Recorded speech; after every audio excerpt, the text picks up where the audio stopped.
Shaitan is chained, but sins continue. Why still people do sins? It has many, many answers. But one of the answers is the worst of the devils, they are chained. The most wicked ones, like the big criminals, the gangsters.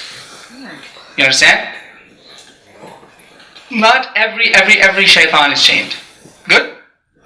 That's one answer. But the hadith has a metaphorical meaning also.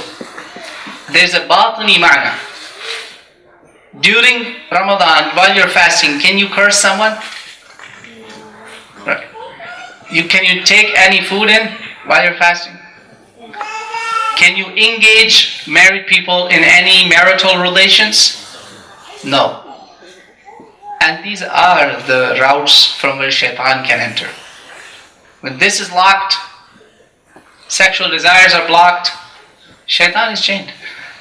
He's helpless. He says, man, I can't feed anything to this guy. I can't even lure him with his own wife. What can I do?